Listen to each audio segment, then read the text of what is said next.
جانے سے روکیں، لیکن وہ نہ روک سکے، وہ اس میدان میں جا کر چلنے لگیں۔ تب حضرت موسیٰ علیہ السلام ناچار ہو کر وہیں موجود ایک پتھر کے ساتھ ٹیک لگا کر لیٹ گئے اور عصا کو اپنے پہلوؤں میں رکھ دیا۔ بعد اس کے عصا کو حکم دیا کہ اے عصا، خبردار دھیان رکھیو، اگر اژدھا یہاں آوے تو اسے ماریو تاکہ بکریوں کو نقصان نہ پہنچے، اور نگہبان رہنا بکریوں کا، اور خود وہیں اس پتھر سے ٹیک لگائے وہ سو گئے۔ چنانچہ آپ کے سو جانے کی تھوڑی دیر بعد ہی ایک اژدھا نکلا اور بکریوں کی طرف بڑھا تاکہ بکریوں کو کھا سکے۔ تبھی جناب موسیٰ علیہ السلام کا عصا ایک بڑے اژدھے کی صورت اختیار کر گیا، اس اژدھے کو مار ڈالا اور بکریوں کو نقصان پہنچانا چاہتا تھا۔ بعد اس کے حضرت موسیٰ علیہ السلام جب نیند سے جاگے اور اپنے قریب بڑا اژدھا دیکھ کر خوش ہو گئے، تب خوش ہو کر بکریوں کو لے کر گھر پہنچے۔ اس بات کا ذکر اپنے سسر حضرت شعیب علیہ السلام سے کیا کہ اے حضرت، وہ اژدھا جس کے بارے میں آپ نے فرمایا تھا بکریوں کو کھا جاتا ہے، با حکم ربی اللہ تعالیٰ کے حکم سے اس میدان میں مارا گیا ہے۔ اور حضرت شعیب کے پوچھنے پر ساری تفصیل بتائی۔ بس شعیب علیہ السلام کو اور بھی یقین پکا ہو گیا، حضرت موسیٰ علیہ السلام پیغمبر ہیں، اللہ تعالیٰ کی طرف سے کسی خاص مقصد کے لیے بھیجے گئے ہیں۔ روایت ہے کہ جب موسیٰ علیہ السلام نے 4 برس حضرت شعیب علیہ السلام کی بکریاں چرائی تو آپ برکات و اللہ کے فضل سے بکریوں کی افزائش میں اضافہ ہوا۔ چنانچہ حضرت شعیب علیہ السلام نے فرمایا، اے موسیٰ، اس برس یعنی 5ویں برس کو جتنی بکریاں نر جنیں گی سب تمہیں دے ڈالوں گا۔ پس اللہ کے فضل سے اس سال نر ہی جنے، وعدے کے مطابق تمام موسیٰ علیہ السلام کو دے ڈالیں، یعنی کہ جو بکرے ہوئے۔ اگلے برس فرمایا، اس برس جتنی بکریاں مادہ ہوئیں وہ سب آپ کو دے ڈالیں گے۔ اگلے برس با حکم ربی تمام مادہ جنی اور سب کی سب حضرت موسیٰ علیہ السلام کو دے دی۔ ایک دوسری روایت کے مطابق جب 10 برس بعد حضرت موسیٰ علیہ السلام نے حضرت شعیب سے رخصت چاہی تب انہوں نے حضرت موسیٰ علیہ السلام اور اپنی بیٹی کو رخصت کرتے وقت اپنی طرف سے بکریاں دیں۔ پس 10 برس حضرت موسیٰ علیہ السلام نے بعوض مہر حضرت شعیب علیہ السلام کی بکریاں چرائیں، یعنی کہ چرائیں نہیں چرائیں۔ بعد اس کے حضرت شعیب علیہ السلام نے فرمایا، اے موسیٰ، اب میری طرف سے تم آزاد ہو اور اپنی بیوی کے ساتھ جہاں جانا چاہتے ہو چلے جاؤ۔ چنانچہ حضرت موسیٰ علیہ السلام کو بھی تمنا ہوئی کہ اپنے شہر واپس مصر چلے جائیں اور اپنی والدہ کی خدمت سے مشرف ہوں اور اپنے بہن بھائیوں سے ملاقات کریں۔ چنانچہ آپ نے حضرت شعیب علیہ السلام سے اجازت چاہی اور اپنی بیوی صفورہ اور ساتھ جو مال ملک یعنی کہ حضرت شعیب علیہ السلام نے آپ کو دیا تھا لے کر روانہ ہو گئے۔ جب شہر مدائن سے باہر آئے اور ایک منزل طے کر لی تو رات ہوگی۔ روایت ہے کہ حضرت موسیٰ علیہ السلام کی بیوی پیٹ سے تھی، انہیں درد کا احساس ہوا اور سخت سردی محسوس ہونے لگی۔ تب حضرت موسیٰ علیہ السلام کو آگ کی تلاش میں ادھر ادھر دیکھنے لگے، شاید کہیں سے کچھ آگ کا بندوبست ہو سکے۔ تب دیکھا کہ طور کی جانب ایک دہکتی ہوئی نظر آ رہی ہے۔ اپنے گھر والوں سے کہا، تم یہاں ٹھہرو، میں اس طرف دیکھ کر آتا ہوں، شاید کوئی خبر مل جائے کہ ایک اور آگ کا بندوبست ہو جائے۔ چنانچہ ارشاد باری تعالیٰ ہے، پھر جب موسیٰ پوری کر چکا وہ مدت اور لے چلا اپنے گھر والوں کو، پھر دیکھی ایک آگ کوہ طور کی طرف اور کہا اپنے گھر والوں کو، ٹھہرو یہیں، میں نے دیکھی ہے ایک آگ، شاید لے آؤں وہاں سے تمہارے لیے کچھ خبر انگارہ آگ کا، شاید تم پا لو۔ القرآن میں بتایا گیا ہے، یہ ترجمہ ہے اس کا آیت کا۔ چنانچہ حضرت موسیٰ علیہ السلام اپنی بیوی اور بکریوں کو وہاں چھوڑ کر صرف عصا ہاتھ میں لے کر خود طور کی جانب بڑھنا شروع ہو گئے۔ چنانچہ جب نزدیک پہنچے تو ایک درخت دیکھا جو سبز تھا لیکن اس میں آگ دہک رہی تھی۔ تب حضرت موسیٰ علیہ السلام نے وہاں سے کچھ جھاڑ کاٹ کر اپنے عصا کے ساتھ باندھ لی اور سر پر رکھ کر آگ سلگے تو اپنے آبل کے پاس لے جائیں، یعنی کہ اپنے گھر والوں کے پاس لے آئیں۔ بس وہ آگ ایک شاخ سے دوسری شاخ اور دوسری سے تیسری اسی طرح چلتی چلی جائے، غرض یہاں کے عصا رکھ دیتے اور آگ اس پر نہ سلگتی بلکہ آگ بھاگ جاتی۔ تب حضرت موسیٰ علیہ السلام اس آگ سے مایوس ہو کر پلٹتے لگتے تو آپ کی آواز آئی، چنانچہ ارشاد باری تعالیٰ ہے، پھر کہا، تحقیق میں میں ہوں تیرا رب، بس اتار ڈال اپنی دونوں جوتیاں جو میدان پاک ہے کہ نام اس کا طوا ہے۔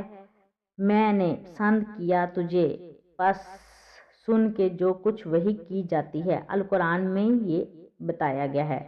بس جس مقام پر طوا پر پہنچے اللہ تعالیٰ نے آپ سے کلام فرمایا، حکم ہوا کہ اپنی جوتیاں اتار دیجیے۔ روایت ہے کہ جب آپ چلنے لگے تو آپ کی بیوی نے کہا وہاں مت جائیے کہ اس میدان میں سانپ بچھو بہت ہیں۔ تب ان کو تسلی دینے کی غرض سے فرمایا میرے پاس عصا ہے اور پاؤں میں نالائن ہیں یعنی کہ جوتے ہیں، سانپ اور بچھوؤں سے کیا خدشہ۔ چنانچہ وہ جوتیاں اتاری تو وہ 2 بچھو بن گئے۔ تب وہ تھوڑے سے ڈرے، فرمایا مت ڈرے، میں رب ہوں تمہارا۔ بس اس کے پوچھا اس کے ہاتھ میں کیا ہے چیز ہے؟ بولے یہ میرا عصا ہے، اسے ٹیک لگا کر کھڑا ہوتا ہوں، اس سے اپنی بکریوں کو پتے جھاڑتا ہوں اور کتنے کام کرتا ہوں، اس سے لیتا ہوں۔ تب حکم ہوا کہ اسے زمین پر ڈال۔ بس جب وہ زمین پر ڈالا تو وہ اژدہا بن گیا اور دوڑتا پھرتا نظر آنے لگا۔ تو قسط جاری ہے، قسط نمبر 46 یہاں پر اختتام کو پہنچی اور جلد ہی قسط نمبر 47 یعنی کہ 47 لے کر حاضر ہوں گی۔ اچھا سا کمنٹ کرتے جائیے گا اور بتاتے جائیے گا کہ آپ کو اس سٹوری میں سب سے اچھی چیز کیا لگی، جو ٹاپک میں نے اس میں بتایا ہے وہ آپ کو سمجھ آئی ہے۔ اس میں سے جو آپ کو لائن زیادہ آپ کے دل کو بھائی ہے وہ کمنٹ میں ضرور لکھتے جائیے گا۔ دعا میں یاد رکھیے گا۔ اللہ حافظ۔